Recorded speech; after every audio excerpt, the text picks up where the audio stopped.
আপনারা জানেন যে গত 22 তারিখে পেহেলগাঁওয়ে যে বর্বরোচিত আক্রমণ হয়েছে এবং যেখানে হিন্দু বেছে বেছে তাদেরকে মারা হয়েছে, তার প্রতিবাদে ভারত সরকারের হোম মিনিস্ট্রি 25শে এপ্রিল একটি নোটিফিকেশন বের করে।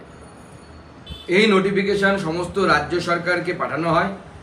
এই নোটিফিকেশনের মূল বক্তব্য ছিল যে এই 22শে এপ্রিল যে ঘটনা ঘটেছে, বর্বরোচিত আক্রমণ ঘটেছে, তার পরিপ্রেক্ষিতে পাকিস্তানের নাগরিক যারা ভারতবর্ষের মধ্যে আছেন তাদেরকে ফেরত পাঠানোর জন্য বলা হয়।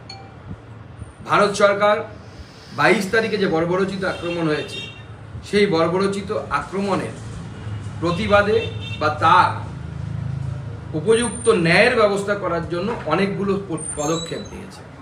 তার মধ্যে অন্যতম একটি হচ্ছে সিন্ধু জল চুক্তি বাতিল করা, যা ভারতের প্রথম প্রধানমন্ত্রী জওহরলাল নেহরুর সময় স্বাক্ষরিত হয়েছিল। পাকিস্তানি যারা এসেছেন সার্ক ভিসার মাধ্যমে তাদের ভিসা বাতিল করা, এবং আমরা তারপরে জানতে পারলাম যে গোটা ভারতবর্ষে কতজন পাকিস্তানি নাগরিক তারা এসে বছরের পর বছর ভারতবর্ষে থেকে গেছে। পশ্চিমবঙ্গ সরকার এর বিরুদ্ধে এখনো পর্যন্ত সেইভাবে উপযুক্ত পদক্ষেপ নেয়নি। গতকাল আমরা খবরে মিডিয়ার মাধ্যমে জানতে পেরেছি ব্যারাকপুর এলাকা থেকে একজন মহিলাকে নাকি পুলিশ গ্রেপ্তার করেছে পাকিস্তানি নাগরিক হিসাবে। ভাবুন ভারতবর্ষের অবস্থা। 30 বছর ধরে সেই মহিলা পশ্চিমবঙ্গে বিয়ে করে ঘর সংসার করছে, তার আশেপাশের লোকজন সরকার কেউ জানেই না যে সে পাকিস্তানি নাগরিক। এখন তাকে পাকিস্তান ফেরত পাঠানোর জন্য, ডিপোর্ট করার জন্য রাজ্য সরকারি পুলিশ তাকে গ্রেপ্তার করেছে এবং তারপরে হয়তো তাকে পাঠানোর জন্য ব্যবস্থা হবে।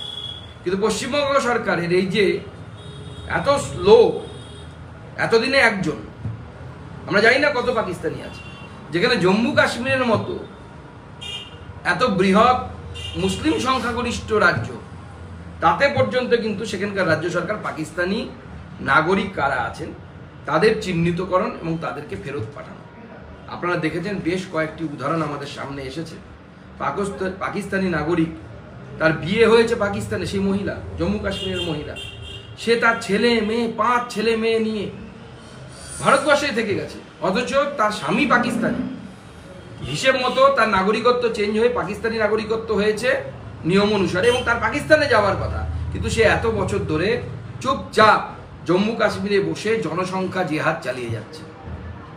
জনসংখ্যা বাড়িয়ে যাচ্ছে, 5টা 6টা করে ছেলে মেয়ে নিয়েছে, তারা আবার বিয়ে থা করেছে, তাদের ছেলে মেয়ে হয়েছে, এবং তারা এই ভারত সরকারের সমস্ত সুযোগ সুবিধে, ভোটার কার্ড, আধার কার্ড, বিনা পয়সায় চাল, সমস্ত সুযোগ সুবিধে ভারত সরকারের আমার ট্যাক্সের টাকা, তাদের টাকায় এই পাকিস্তানিরা বছরের পর বছর প্রতিপালিত হচ্ছে। আমরা এই প্রতিবাদে, অর্থাৎ সমস্ত পাকিস্তানিদেরকে ভারতবর্ষ থেকে তাড়াতে হবে। খোঁজো এবং ধরো এবং তারপরে ফেরত পাঠাও, এই 3টে আমাদের দাবি। অর্থাৎ খুঁজে বের করো কোথায় পাকিস্তানি আছে, পাকিস্তানি নাগরিক আছে, তাদেরকে ধরা হোক এবং তাদেরকে ফেরত পাঠানো হোক।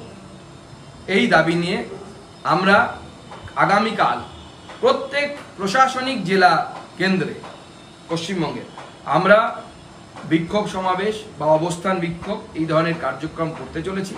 দক্ষিণ দিনাজপুর জেলাতেও আমাদের জেলা সভাপতি স্বরূপ চৌধুরীর নেতৃত্বে ডিএম অফিসের সামনে আগামীকাল লাগাতার ধর্ণা হবে, আগামীকাল একদিনের জন্য, এবং সেই ধর্ণার পর আমরা ডিএমকে ডেপুটেশন দেব এবং ডিএমকে অনুরোধ করব যে তারা যেন রাষ্ট্রপতির কাছে সেই ডেপুটেশন পাঠায়, মুখ্যমন্ত্রীর কাছে সেই ডেপুটেশন পাঠান, যাতে পশ্চিমবঙ্গে বসবাসকারী এইভাবে লুকিয়ে যে সমস্ত পাকিস্তানিরা বসবাস করছে, সেই সমস্ত পাকিস্তানিদেরকে চিহ্নিতকরণ করে তাদেরকে ধরে তারপরে তাদেরকে তাদের দেশে অর্থাৎ পাকিস্তানে পাঠানোর জন্য ব্যবস্থা হয়।